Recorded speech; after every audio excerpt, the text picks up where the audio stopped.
روز بخیر بینندگان ارجمند. امروز جمعه 22 سپتامبر است. با جمع همکارانم نشر نوی برنامه خبری و تحلیلی اخبار آزادی را تقدیم شما میکنیم. در این برنامه چنین موضوعها را داریم: مرگ آوازخوانی با استعداد نیکروز نیازوف در تصادف نقلیاتی راننده لکسوس گمانبر. در این فاجعه کی است؟ زنگ میزنیم راجع به این حادثه ناخوش گفتگو میکنیم، اما چی سود از این گفتگوها، چون نیکروز را از دست دادیم. عملیات تفتیش مهاجران کاری با موردهای فراوانی پایمالکنی حقوق انسان اکنون در شهر سنت پتربورگ ادامه دارد. دارو و دوا یا زهر در پی سنجشی داروخانه‌های منطقه کولاب ده‌ها عدد محصولات قلبکی و بی‌صفت و هم مهلتش گذشته محو کرده شد. قاچاق هستند یا که پاسیفات هستند یا که به سرتیفیکات مطابقت هستند. امروز خبری مرگ یک آوازخوان جوان تاجیک بسیاری ها را در تاجیکستان تکان داد. پلیس دوشنبه گفت آوازخوان نیکروز نیازوف 28 ساله شب پنجشنبه در یک تصادف مدهش اتومبیلی کشته شد. بنا به فرضیه پیشکی صدمه در نتیجه برخورد دو ماشین گرانارزش نوع لکسوس رخ داده. بنا به منبع‌های رادیوی آزادی در این صدمه پسر رکتور دانشگاه اسلاویانی تاجیکستان کامیاب فیض‌الله نقش داشته است. تحقیق حادثه شروع شده است. همکارم فرزان محمدی از محل حادثه گزارش می‌دهد. ریاست وزارت کارهای داخلی شهر دوشنبه در شهر حادثه گفتند که دو ماشین لکسوس ساعت 10:30 شب 21 سپتامبر به هم برخورد و نیکروز نیازوف را که در کنار راه می ایستاد پخش کرد. این حادثه در این اطراف روبروی طربخانه بام جهان رخ داده است. پیوندان این آوازخوان جوان در صحبت با رادیو آزادی گفتند که نیکروز از ضربه نقلیات به جویبار کنار راه افتاد و از نواحی سرش اساساً زخم برداشت. او را نقلیات تاکسی به بیمارخانه آورد و صبح 22 سپتامبر در قره بالا درگذشت.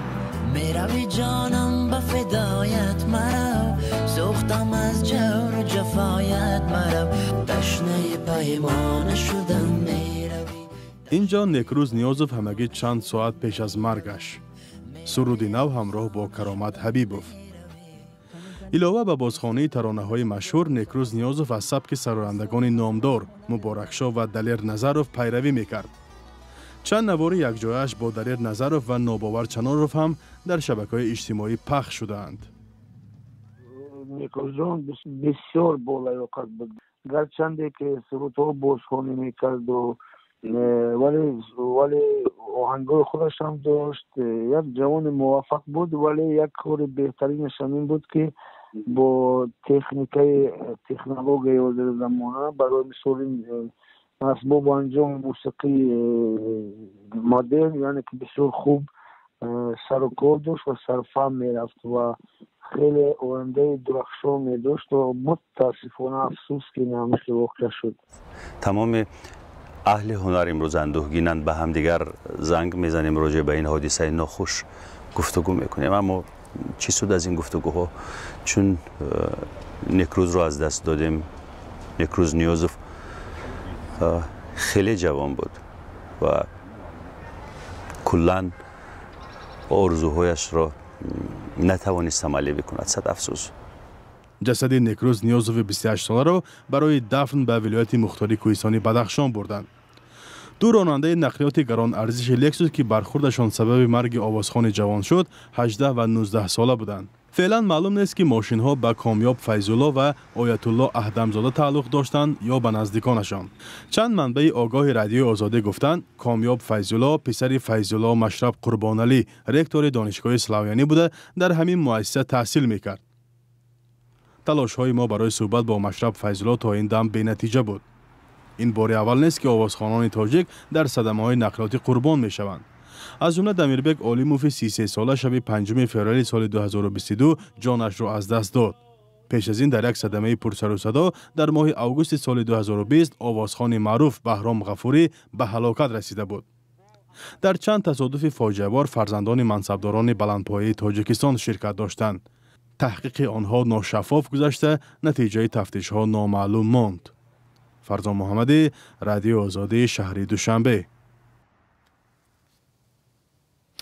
در شهر سنت پتربورگ روسیه عملیات تفتیشی سندهای مهاجران کاری барпо шудааст.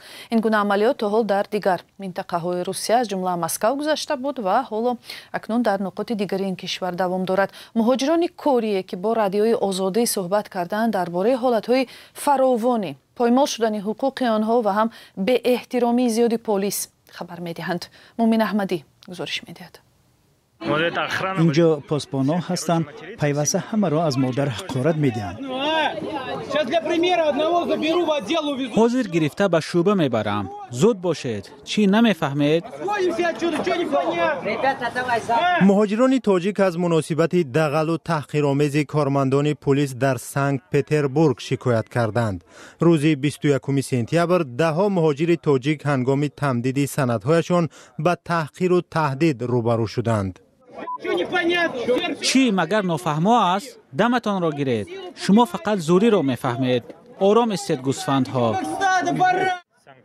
مهاجران گفتند که در نزد اداره پلیس نوبتی طولانی بود و برخی حتی از شب اینجا بودند.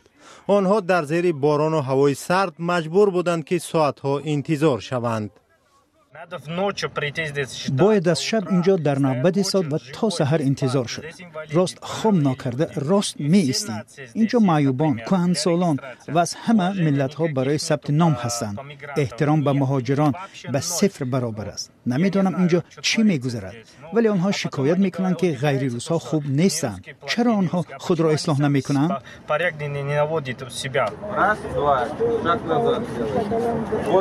برخی مهاجران به حکومت سنت پتربورگ مراجعت کردند تا شرایط مکان تمدید سندها را بهتر کنند چون مشکل کم شود. مقامات هنوز به مراجعت مهاجران پاسخ ندادند.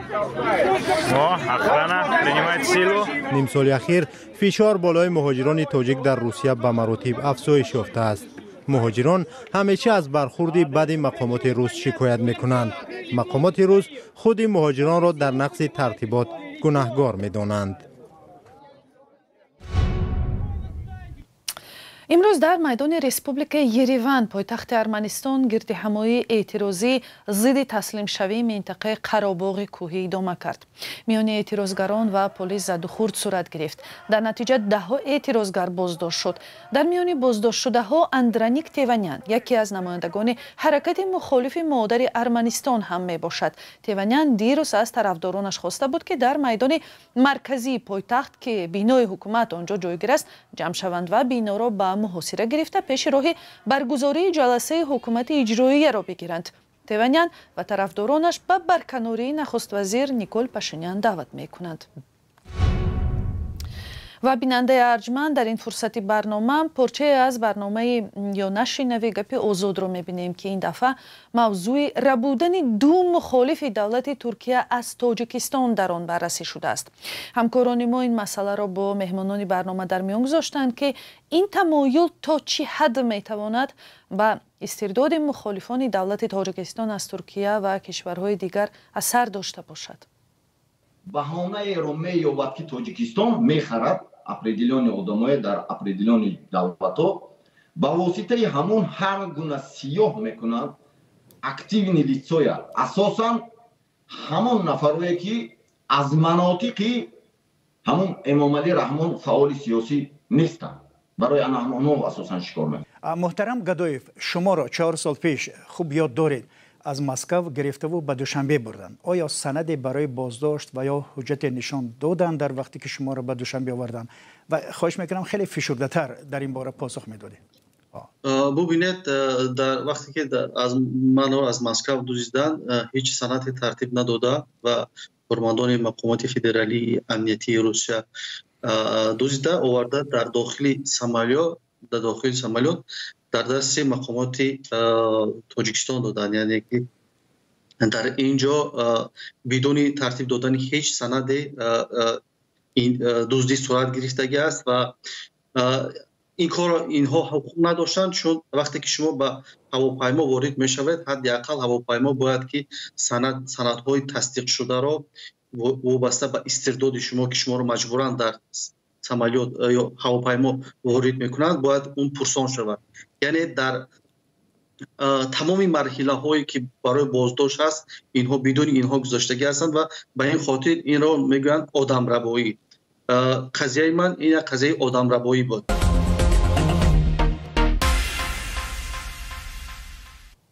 بیننده گرامی برنامه گپی آزاد صبح روز یکشنبه 24 سپتامبر در وبسایت azadi.org و صحیفه های ما در فیسبوک و یوتیوب نشر می شود. از این رو بازگشت به صحیفه های ما را فراموش نکنید. برنامه را پی می گیریم. در کلاب مقامات نظارتی سنجش داروخانه های محلی را انجام داده 10 نفر را برای فروختن داروهای کهنه و یا پاسیفه جریمه بستند. بعد انجام تفتیش صدها کیلوگرم محصولات طبی غیر قابل استعمال به آتش رفت. محمود جان رحمتزاده همکاری ما از کلاب گزارش میدهد. در قطعش 95 نایستگی که داخلش چلینه این محلول قلبکی اسپیرت از یک داروخانه کلاب مصادره شده است. همچنین دروغی یا کهنه بودن زیاده از 100 نمود دارو افشا شد. با گفته کارمندان ریاست خدمات نظارت تندرستی فروشنده ها جریمه و داروواری ناسالم برچیده شده اند. نسبت مدیران داروخانه های همین منطقه در منطقه کلاب و مدیرای انبارای بیمارخانه های همین شهر ناحیه کلاب 43 پرونده آغاز کرده شده است و نسبت آنها 88604 سومی مبلغ جریمه بندی گردیدند.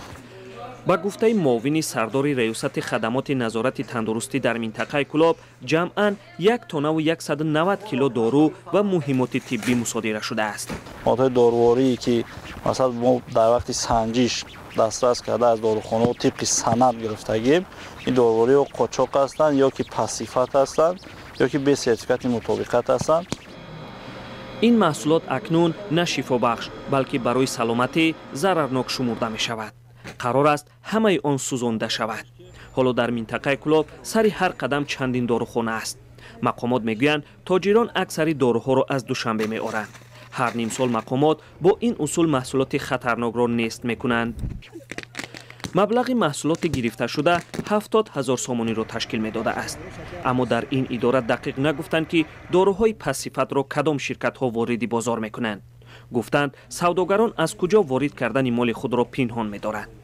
داروواری به تاجیکستان اساساً از روسیه، قزاقستان، هندوستان و قسماً کشورهای اروپایی وارد شده، کار شرکت‌های وارد کننده برای جامعه چندان شفاف نیست. همچنین بعضی از داروواری در خود کشور استحصال می‌شود، اما سهم آن خیلی کم است. محمود جان رحمتزاده، آزادی، کلاب.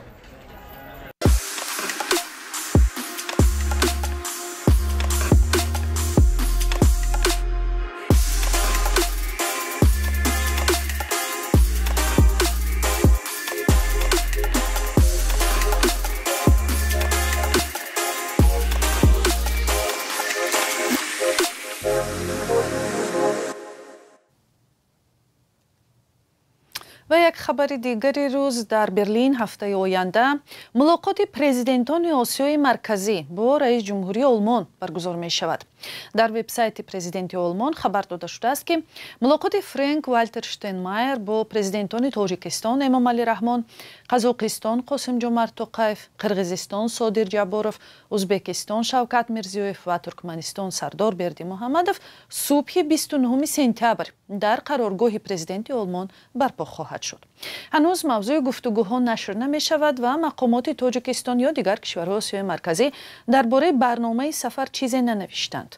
ملاقات با رهبر کشوری مهم اروپایی در حال برپا می شود که 19 سپتامبر پرزیدنتان کشورهای آسیای مرکزی در نیویورک در دایره ملاقات 35 با پرزیدنت ایالات متحده آمریکا جو بایدن موضوع توسعه همکاری ها در ساحه های اقتصاد و امنیت و صاحبکاری را بررسی کردند. بینندگان عزیز، فرصت برنامه در همینجا به پایان می رسد. می‌داریم که تا این لحظه ها با ما بودید. خبرهای از این بیشتر را پیوسته می توانید از سامانه رادیوی آزادی و صحیفه های ما در فیسبوک و اینستاگرام، تیک تاک و تلگرام و یوتیوب ادنک پیدا کنید. خداحافظ.